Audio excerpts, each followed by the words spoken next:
Thank you for launching this book. I'm sure all of us are eager to get our hands on this book and see how India can achieve its Viksit Bharat goal by 2047. What are the thoughts and the dreams outlined in this book?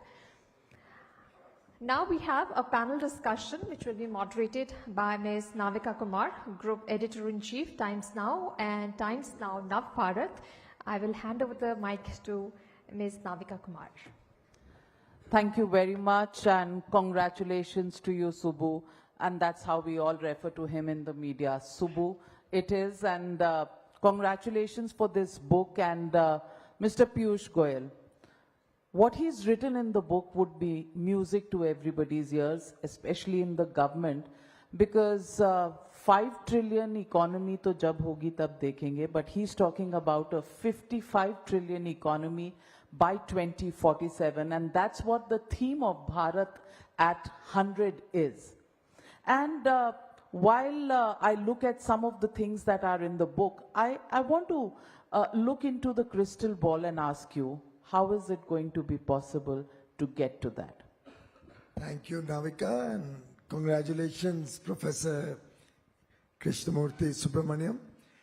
We are indeed, all of us in this room, delighted that you have spent so much time and effort to put pen to paper and come up with a very, very researched, very engaging, and if I may say, truly a masterpiece in terms of the vision that any policymaker should have when we are looking at the future of our beloved country, Bharat, India, when we are planning for a better quality of life for 1.4 billion Indians.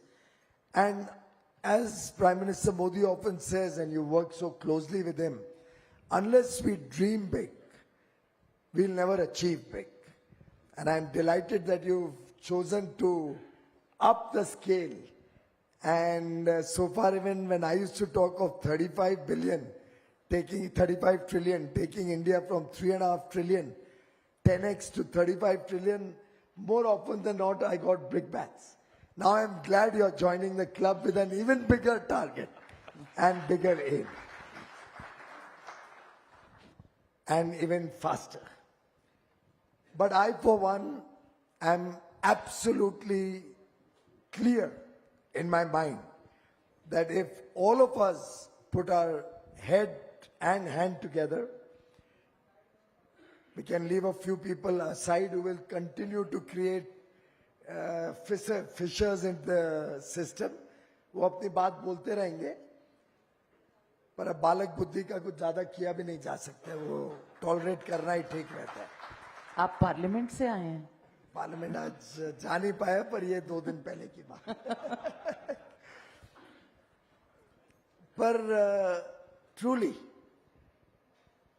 इस देश का सामर्थ्य, we have the ability, we have the willingness, the desire, we have the talent, skill and capability.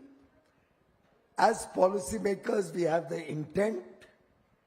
As leadership, Prime Minister Modi is deeply committed to making India a developed nation by 2047. And I am sure we'll all be even more enthused and encouraged and wiser with Dr. Krishnamurthy Subramaniam's treatise on how it can happen. I, for one, am convinced that the thrust that this government has on infrastructure, the actions that have been seen from Prime Minister Modi to make India a corruption-free country, to encourage employment generation and sectors that can lead to employment to grow faster. For example, tourism, always considered one of the sectors which can give a leg up to both the economy and tourism and employment. Similarly, the focus on the crunch ideas, the thrust on semiconductors, for example. I hope in the years to come we'll see a similar thrust on areas like shipping, where India has a long way to catch up. the thrust on bringing modern technologies into our day-to-day lives, the digital public infrastructure, artificial intelligence, data crunching, data analytics, having large data centers provide us the backend to be able to engage with the most modern of technologies in the world. And if I may add, the huge amount of STEM graduates that India produces, many of whom are now choosing to come back to India from across the world with their knowledge, with their capital. All of these put together with Prime Minister Modi's success in taking the basic needs to every single Indian living in India, making sure that every Indian has food, clothing, shelter, education, healthcare, roads, digital connectivity, electricity, clean drinking water, these basic amenities, as we saturate them to the last man at the bottom of the pyramid, I'm sure 1.4 billion Indians will aspire for a better quality of life, will aspire for the big things in life. And that collective effort of every single Indian, that desire for bigger and better and more, ye dil mange more types.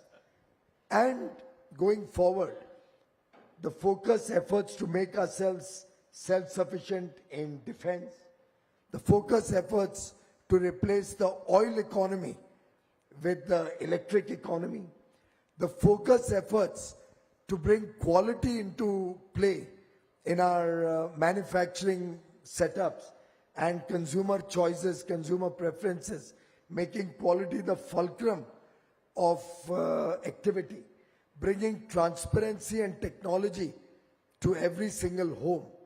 All of these will collectively help us have a stronger currency, even stronger macroeconomy from where we are today, the fundamentals of the economy, and hopefully help us get there to a $55 trillion economy. Well, it's a high target, you know, even if you compare it to our own dreaming potential. But Mr. Subramaniam, what makes you predict 55 trillion economy in India at 100? Because Ernst & Young says we're going to be 26 trillion. Goldman Sachs says we will be 50 trillion in 2075. In the face of these kind of forecasts, what actually makes you so optimistic that the Indian economy will be at 55 trillion in just about 25 years from now? Thank you so much, Navika, and thank you so much, sir, for really encouraging words. It's been a privilege to be able to know you and work with you, and I'm really thankful that you're able to make time to come and inaugurate the book. Let me also thank the organizers, ASSOCHAM, Sanjay and Deepak for organizing the event, and Kapish Mehra from Rupa Publications for actually making this happen. Eventually, the idea is actually to see that fructify in this book. I think the publisher plays a very important role. So you asked a very good question, and I think that's a segue for me to explain. I'll do a little bit of mental arithmetic. Sir, being a CA topper, I'm sure actually you'll be able to get it immediately. Especially if we look at the Ernst & Young prediction, 26 trillion in 2047, the 55 trillion looks audacious. And that's why I have to explain. Let's say we grow in real terms at 7%. Take inflation at 5%. 7 plus 5 in nominal rupee terms, that's 12%.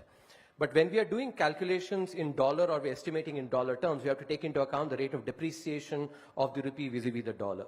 And historically, the rate of depreciation has been about 3.5% per annum. Right now it's at 1.5. Yes, I'm coming to that actually. So yeah, you know, and that is. लगा ये UPA के दिनों पे लेके जा रहे हैं. नहीं sir, actually. And immediately धक्का लगा के exports की calculation क्या हो जाएगी? So I'm talking from 1991 onwards, and I think important change from 2016, which I'll talk about. But pehle, if you think through the calculation, so we assume 3%, which is what is sort of underlying the Ernst & Young assumption, 12 minus 3 because, depreciation reduces the value in dollar terms, that's 9% in dollar terms. And there is this, what we, economists use and financial people as well use, the rule of 72 to know the number of years it takes to double. So 9 times 8 is 72. So if, the growth is 9% in dollar terms, it takes 8 years to double GDP. Over a 24-year period from 2023 to 2047, that's 24-year period, there'll be 3 doublings. And in 2023, our GDP was 3.28 trillion. Let's approximate it to 3.25. What does the 3 doublings then mean? 3.25 to 6.5, 6.5 to 13, 13 to 26. But the crucial assumption, as Sir very rightly highlighted, is the fact that we are assuming in this calculation the rate of depreciation to be 3%. In my opinion, if we take into account the macro fundamentals, that is an assumption that actually is incorrect. Why? Because in 2016, we implemented the inflation targeting regime, which requires the central bank to keep inflation at 4% plus minus 2. And if you look at the data, and again, that's what was being referred to by Sir, 2016 to March 2024, if you look at the data, despite COVID, despite the Ukraine war, average inflation has been 5%. That period of 3.5% depreciation happened when inflation was more than 7% on average. And this is a simple concept in international economics that when the rate of inflation is higher in the currency, in our case rupee, that will one for one translate into a higher depreciation, because if you have to keep the real value of the currency the same, the currency with the higher inflation has to depreciate more. What that then means is that if, and going forward, if we've delivered 5% inflation in the last, several years, a very reasonable expectation is that inflation in the next two and a half decades will be 5%. Compared to the period when inflation was 7%, that means depreciation will be lower by at least 2%. So let's do the same numbers now with actually 2% lower depreciation compared to 3% or 1%. So 8% growth, 5% inflation, 13%. I'll just finish in 30 seconds, sir. I still disagree with you. But I'll let me, respond now. in fact, actually, I'm being conservative.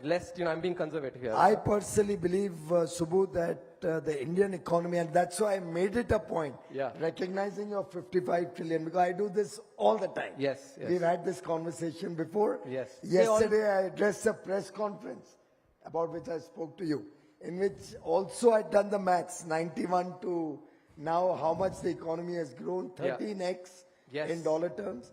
We have a purchasing power parity gap still. Yes.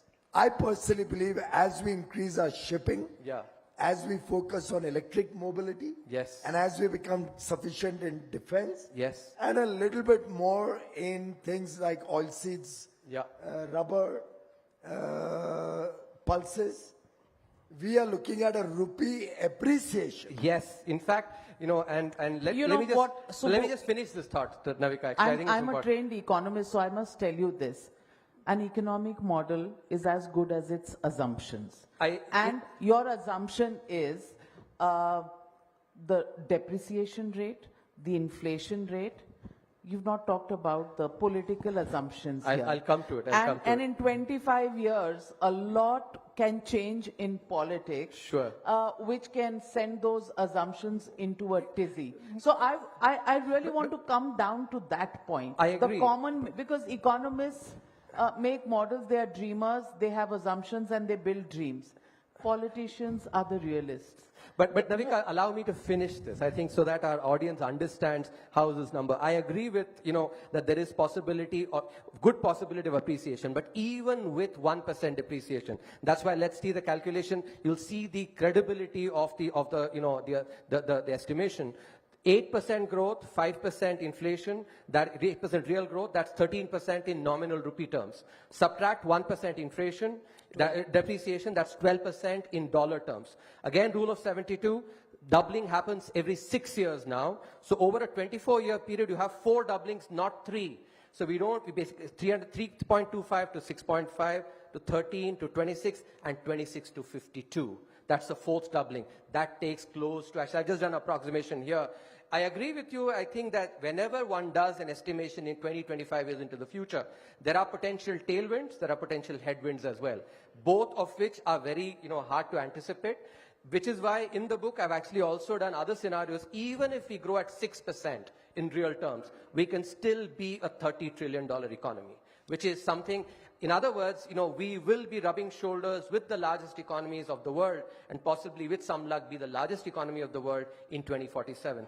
That is a once in a centuries, few centuries opportunity. Well, Bharat at $155 trillion does seem like a dream run, but Piyush Goyal, would you look at a little bit of a reality check here and to grow at that pace, to reach that target that we are talking about in this book, what really needs to happen both in terms of some of the areas, in terms of infrastructure, some of the sectors that you mentioned, and in terms of the politics of this country and the social fabric of this country? Well, as regards the politics of the country, my own sense is that the people of India are smart. They recognize what is good for them. At times, there will be certain jolts to the politics of the country. We have to be prepared for that. We have to face that. But my own sense is that people recognize that for the next 20, 25 years, they want a stable government. They want a government which is decisive, which is honest, which is proactive in taking welfare to the larger masses of India. And I believe that for the next 20, 25 years, we'll have stable governments in the country. We currently have a coalition, but you'll see at the core of the coalition a party with 240 seats. In the past, the best case scenario, we had a 200-seat party, 206-seat party. I also believe that in this 240, if you see, a large number of seats were lost by a very small margin. I've gone through the national analysis because our vote share is the same as what we got last time, almost. So to figure out where the numbers went, I think we've peaked in certain seats, and in many seats we've lost by small margins. Take Maharashtra, my own state.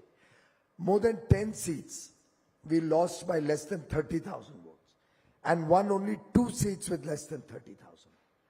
And at the aggregate, the vote share between the winning alliance and our alliance is only 2 lakh votes, which means we need to work a little harder to reach the people and make sure the social dimensions don't get carried away by false propaganda. So it's a lesson well learned. We'll have to be more proactive in communication. We'll have to reach out to the people when any propaganda is sought to be made. These things happen in certain elections, but you don't make a mistake a second time around. I'm quite sure there'll be stable politics. जनता सब समझती है कि उनके हित कहाँ पे रहते हैं. As far as the social fabric is concerned, as people get out of poverty, then these factors tend to have a smaller role to play. I also won from Mumbai. After all, there are 6 seats in Mumbai. In my seat, we won with 3.5 lakh votes, 3.57 lakh votes, which means it only needed a little more effort and reaching out with the right policies and programs to a larger section of people. And in a city like Mumbai, you have people who are by and large gone over the hump of social differences.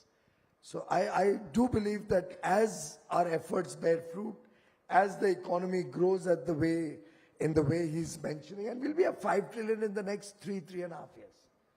The day is not far. 3.5 years will be the 3rd largest economy in the world. That itself gives you a certain mojo, a certain dynamism. Yep. And in the next 5 years, my own sense is we'll see a very stable politics, stable economy. We'll see the country rapidly saturating all the policies so that the last man at the bottom of the pyramid has a better quality of life. A lot of people will be coming out of poverty. In fact, extreme poverty will be history. And more people will be coming into the middle classes, the lower middle classes to begin with, and aspiring for better future. Better education will prevail with the new national education policy. Technology is reaching the interiors of India very rapidly with the rollout of 5G, one of the fastest rollout the world has seen.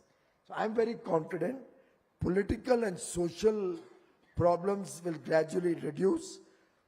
Our economy will grow faster, and we can replicate, if not better, the China story between 2007 and 2020, or 2000 and 2020, the 2 decades where they relentlessly grew at 8% with a stable currency, with low inflation. And that's the sweet spot at which India is today. Let me also ask you the 2 areas where concerns have been expressed at various levels. To get to 55 trillion, cases, legal tangles, judiciary, the bureaucracy, how much do we need to change them to be able to get to that target? Because a large part of what could be considered as opportunity cost of funds seems to be locked in the legal wrangles. You want to go first? No, I think, Navika, there are many levers that can still be pushed for 8% growth, and I want to throw some light on that. Firstly, if we look at, estimates vary anywhere between 2/3 to 3/4 of the economy is still informal. And, there's been very important investments in, public digital infrastructure, which is really enabling formalization. Last few years, especially, there's been significant formalization. That matters a lot for productivity growth because firms in the formal sector are far more productive than in the informal sector, number one. That's one big driver. Second, even our formal sector firms, can still catch up significantly with their global peers. If you look at the innovation and entrepreneurship, if you look at the data from 2004 to 2014, new firm creation grew at 3.2%. From 2014 onwards, it's grown at orders of magnitude higher, almost 200%. And that is what has created the 3rd largest startup ecosystem. That is critical because startups, not only do they themselves become productive, but they also push the incumbent firms actually, like being on a treadmill, they have to actually run to stay where they are. For the first time in 2019, India entered, the first top 50 countries, in the Global Innovation Index, and now it's in the top 40 countries. And with the emphasis on innovation, especially in the recent budget, 1 lakh crore of funding, of low-cost funding, together with the NRF that's been created, the National Research Foundation, these are 2 very critical levers. Apart from that, credit creation, if you look at the global average, private credit to GDP ratio is close to 200%. 2020 data, we were at 58%. There's a long runway, SMEs, where credit can still, and that will lead to formalization as well. Bureaucracy and judiciary. These are, in my opinion, I actually feel, reforms in just these 2 sectors, each one of them can deliver 1% additional GDP growth. That's my, and let me focus on, because judiciary has been, has been written about in the economic survey, let me focus on bureaucracy. I want to mention this anecdote. In 2014, there was this chess match that happened between Bill Gates and Magnus Carlsen. As we all know, Magnus Carlsen is the global chess champion. Bill Gates, incredibly accomplished, incredibly capable. But you know what happened in that game? Magnus Carlsen defeated Bill Gates in 80 seconds. Imagine playing a chess game and actually losing in 80 seconds. What does that tell you? It tells you, in chess, Magnus Carlsen is the specialist. Despite all the capabilities that Bill Gates has, he lost it in 80 seconds. And one can speculate if it were the reverse, where Magnus Carlsen went to, let's say, compete on software, similarly, Bill Gates would have made mincemeat of. And I think this is a very important lesson that as the economy, and there are shocks in the economy, the emphasis on specialization is incredibly important, and the system that we create, the steel frame, needs to really recognize that. In the book, I go into great detail, on policies that we need to implement in enabling that. So I think these are important levers that we need to be, over a 20-25-year period, we have to actually go about, improving these, which will all, act as important tailwinds. Apart from, as I actually, if you assume actually that there will be currency appreciation, these numbers actually will be even bigger, and so those will act as tailwinds as well. So are you ready to change the levers of the bureaucracy, get in specialists? Because right now, I don't know, 24 years hence what will happen, but right now we are asking about halwa ceremony mein kitne OBCs the. Do you think, that matrix can change in the 2-decade period that we are talking about, 2.5 decades? Fortunately, we have Prime Minister Modi at the helm of affairs, and I hope for a long time to come, because he doesn't get swayed by these kind of very frivolous comments. It's not as if he will suddenly start scouting around. Just for a photo op, we have to start looking at everybody's caste and then appoint them. I think we are all aware that Jawaharlal Nehru had also said that we should not bring in things like reservation into the bureaucracy, into the officialdom, or into promotions. For that matter, even Mr. Gandhi's father, Rajiv Gandhi, is on record to say, I will not change meritocracy in the bureaucracy. I have worked with several bureaucrats. 10 years is a long time. And you come across all sorts of different bureaucrats in 10 different ministries that I've held during this period. My own experience is the bureaucrats are not bad. It's the leadership that you provide to them. It's the direction that you provide to them that defines the work that you get out of them. Similarly, technology plays a very big role when we are trying to change the influence of bureaucracy in government functioning. Prime Minister Narendra Modi is continuously at it to liberalize further, decriminalize laws, reduce the compliance burden, change the process and procedures to make them simpler. Only yesterday, I was sharing with him an example, and he's a great listener. You've experienced that. He's a great listener, absorbs your thoughts, absorbs ideas that you share with him. Quickly, it navigates through his own computer memory, and he looks at the pros and cons and then decides whether it's worth pursuing further. And I was sharing him with a technology solution that we brought in to reduce the interface between the consumer and the government, or our stakeholder and the government.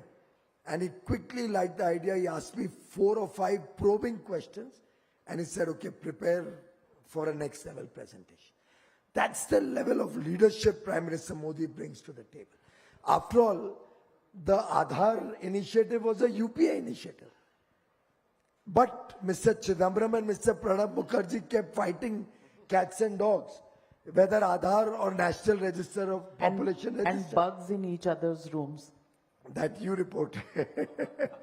And in the process, Aadhaar never saw the light of day. When Mr. Modi came in, he's not one to have dogmas. An idea that somebody else floated, I will not use.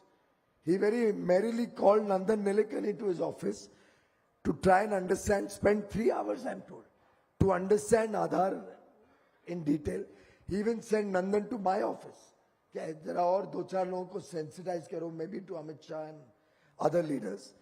And after the system was sensitized and Prime Minister Modi saw the merit in the idea, he quickly adopted it. And look at what a transformation India has seen with the JAM Trinity, Jandan, Aadhaar and mobile.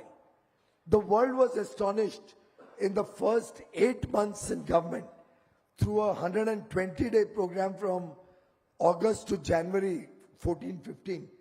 He took a bank account to every single household in the country, more often than not in the name of the lady of the house. But how did it happen? Not naturally or automatically. It's not as if the bureaucrats and the bankers were very enthusiastic about it. Prime Minister Modi monitored it every single morning. 9 o'clock every morning, Mr. Modi was at his desk reviewing the progress of Jan Dhan accounts.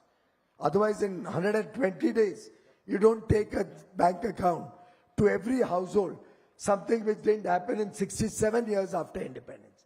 So his style of working is on management principles. Every single policy he comes out with, he saturates to the last man at the bottom of the pyramid. And he does that through close monitoring, through close fixing responsibility, through technology, through root cause analysis, addressing the problem from the base, addressing what really needs to be done first. And in the last 10 years, he's brought out like pearls, like a pearls necklace. He's brought out so many different programs, each one complementing the other. Each one would have been incomplete without the other. Each one would collapse if the necklace was to break.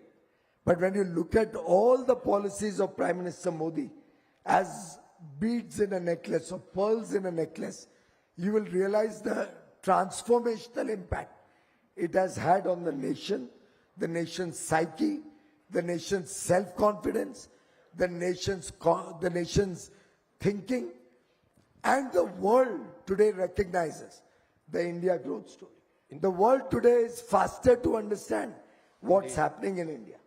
It's very difficult for somebody who's sitting in opposition for 10 years maybe, and now once again for 5 years, to probably accept that reality.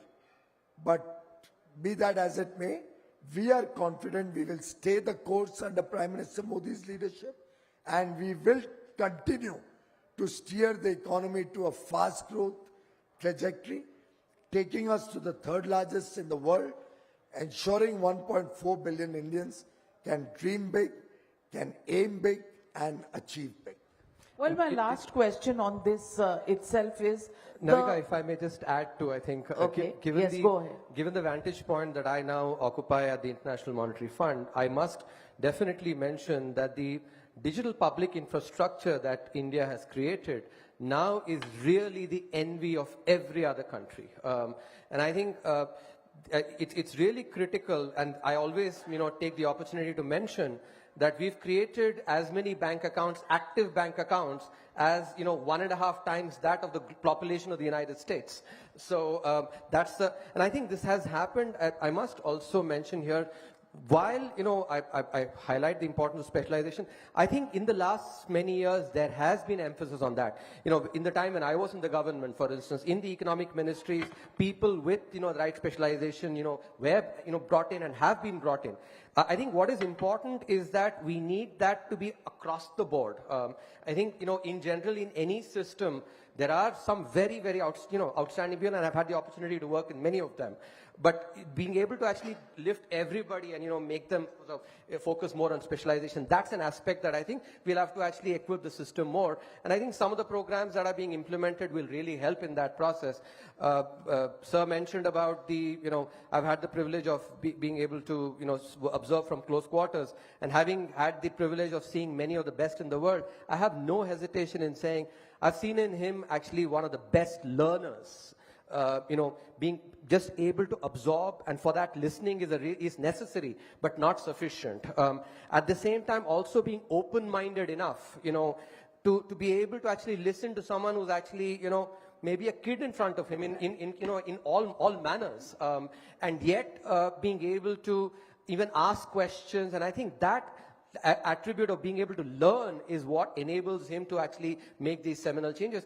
I have no hesitation in saying that, we need more of that. I say that in the book. The last 10 years has been actually excellent. And in fact, I'll end with this or this parallel.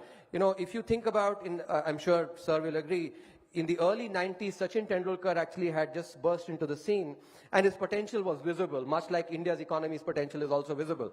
At that time, Sunil Gavaskar made a statement that if Sachin does not end up with 40 international hundreds and 12,000 international runs, I'll personally go and strangle him. It was a paternalistic statement about the potential of Sachin. In a similar way, this 55 trillion is basically the potential. Who will you strangle? No, but I think it is also important to thereby mention the 50, 100 international hundreds and 15,000 runs happened through hard work and, clarity in thinking as well, especially, for instance, when you had the tennis elbow. So setbacks, when they come, we'll have to come up with better solutions, and we have to double down on good policy that has been implemented in the last 10 years. That is when we'll be able to deliver the 8% growth, which is critical for the $55 trillion economy. Well said, and that really is it. And I must compliment you, your digital public infrastructure.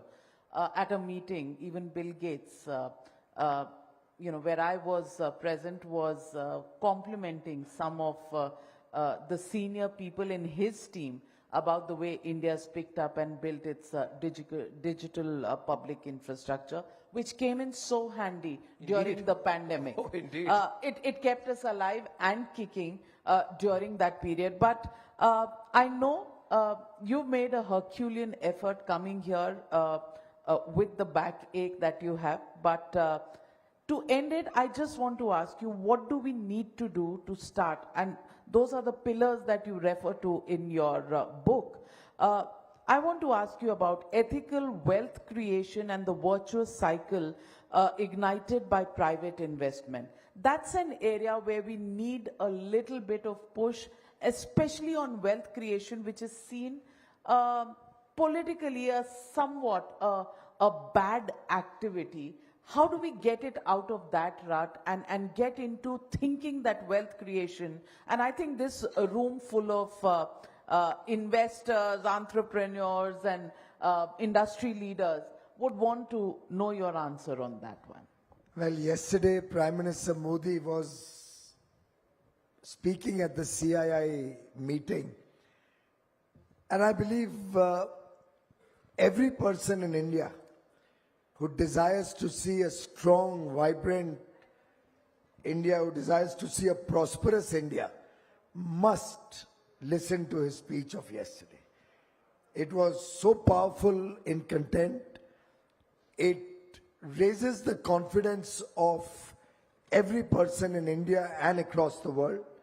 He recognized the contribution of wealth creators and the private sector, business, in job creation, in providing goods and services for the people of India, in ensuring a good future for every citizen born in India. And in the course of his comments, he's brought out the priorities of this government. He's brought out the importance, let's say, of manufacturing to our growth story. He's brought out the importance of policy consistency, stability, predictability. He's talked about international trade and international relations. One of the most all-encompassing stories of what needs to be done and what Prime Minister Modi is committed to doing to make India a developed nation. I truly believe yesterday he brought to the fore his own ideas and his own support to the private sector for private investments and for wealth creators to go for the jugular, not to leave anything behind, to invest with bold and with confidence in their mind, boldly invest in the India story, because India's time has come and India will become a developed nation by 2047. Well, on that note, K.V. Subramaniam, many congratulations to you for your book, and thank you very much, Minister Piyush Goyal, for being part of this very, very interesting session, as well as a dreamy session, which actually makes you dream that, yes, in Bharat at 100, will be the largest economy at $55 trillion, and it brings a smile to everybody's face, and I think we've got stars in everybody's eyes. Thank you very much for joining us right here.